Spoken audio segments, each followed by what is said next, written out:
ফটিকছড়ির Nanupur union বিএনপির দ্বিবার্ষিক সম্মেলন ও council ২৬ জানুয়ারি বিকালে অনুষ্ঠিত হয়েছে। নানুপুর আবু সুবহান উচ্চ বিদ্যালয় হল রুমে আয়োজিত সম্মেলনে প্রধান অতিথি ছিলেন ফটিকছড়ি উপজেলা বিএনপির আহ্বায়ক অবসরপ্রাপ্ত কর্নেল আজিমুল্লাহ বাহার। প্রধান বক্তা ছিলেন ফটিকছড়ি উপজেলা বিএনপির সদস্য সচিব জহির আজম চৌধুরী। নানুপুর ইউনিয়ন বিএনপির আহ্বায়ক রায়হানুল আনোয়ার রাহির সভাপতিত্বে উপজেলা বিএনপির সদস্য এস.এম. আজিজুল্লাহ ও ইউনিয়ন যুবদলের সিনিয়র যুগ্ম আহ্বায়ক মিজানুর রহমানের যৌথ সঞ্চালনায় বিশেষ অতিথি ছিলেন বিএনপি নেতা ইদ্রিস মিয়া ইলিয়াস, নুরুল ইসলাম তালুকদার, সরওয়ার হোসেন, হারুনুর রশিদ, নুরুদ্দিন খান, কাশেম মেম্বার, শাহ আলম, ইয়াকুব শহীদ, মোহাম্মদ হারুন, মোহাম্মদ হান্নান চৌধুরী, আবুল কালাম রুবেল, আনোয়ার হোসেন, আজিজুল হক মুন্সি, জসিমউদ্দিন, রাসেল রাসু, কামাল শিকদার, মাহবুব মুন্সি, আনোয়ার হোসেন, নাজিমউদ্দিন, সিজারুল ইসলাম, নুরুল আফসাদ চৌধুরী, তসলিমা আক্তার মনি, বেলাল উদ্দিন, জায়েফউদ্দিন, হাসান চৌধুরী দীপু, ফারুক বিন মুসা, গাজী মুর্শেদ, ইব্রাহিম বিজয়, সৈয়দ গোলাম মঈনুদ্দিন ইয়ামানি, সাইফ সুমন, মামুন খান, আবু তাহের, হামিদুল্লাহ, উমর ফারুক শিকদার মানিক, আমিনুল ইসলাম পারভেজ, মোহাম্মদ আব্বাস, আবদুল্লাহ আল মামুন, আকরাম চৌধুরী, নাসিরউদ্দিন ও মোহাম্মদ কামরুল। বক্তব্য দেন কাজী মুস্তাক আহমেদ, মুর্শেদ হাজারি, অ্যাডভোকেট আব্দুল মন্নান, নাসির শিকদার, মোহাম্মদ বেলাল, মঈনুল্লাহ উজ্জ্বল, মোহাম্মদ আফসার, নাজিম সওদাগর, নাসিরউদ্দিন বাহাদুর, সাইদুল ইসলাম টিটু, মাস্টার আবুল বশর, জাহিদউদ্দিন জিয়া, তহিদুল আলম, সৈয়দ ওহিদুল আলম, মাস্টার বাবর সিদ্দিকী, নুরুদ্দিন বাদশাহ, তাজুল ভান্ডারী, সৈয়দ আব্দুল আহাদ, কুরশেদুল আলম নান্নু, করিমুল হাসান সাদেক ও মোহাম্মদ পারভেজ।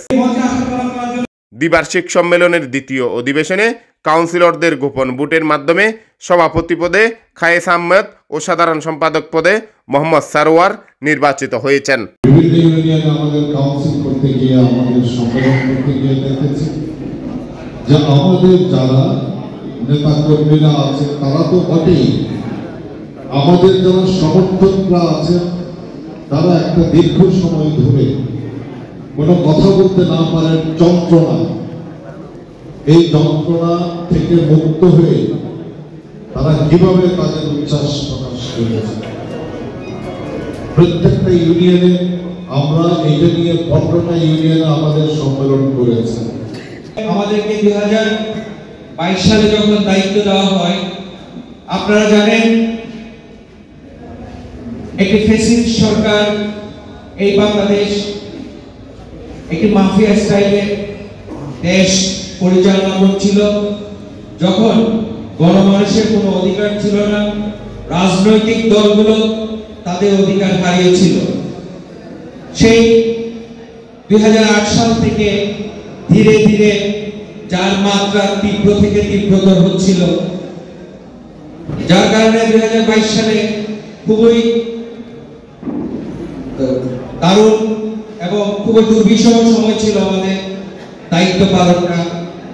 তার পূর্বে 2018 সালের যে রাতের নির্বাচন হয়েছে, রাতের ভোটে সেখানেও যখন আমরা কাজ করেছি উপজেলায় এবং নির্বাচন দলীয় সিদ্ধান্তে যখন 2018 সালে আমরা নির্বাচনে অংশগ্রহণ করেছিলাম, এই উপজেলার কৃতি সন্তান কর্নেল আজিমুল্লাহ বাহার সাহেব তখন থানের শীষে নমিনেশন পেয়েছিলেন। আপনারা দেখেছেন কত প্রতিকূলতার মধ্যে উনি নির্বাচন করেছেন, তারপরে উনি উত্তর এবং দক্ষিণ সহ চট্টগ্রাম বিভাগে সর্বোচ্চ ভোট পেয়েছেন।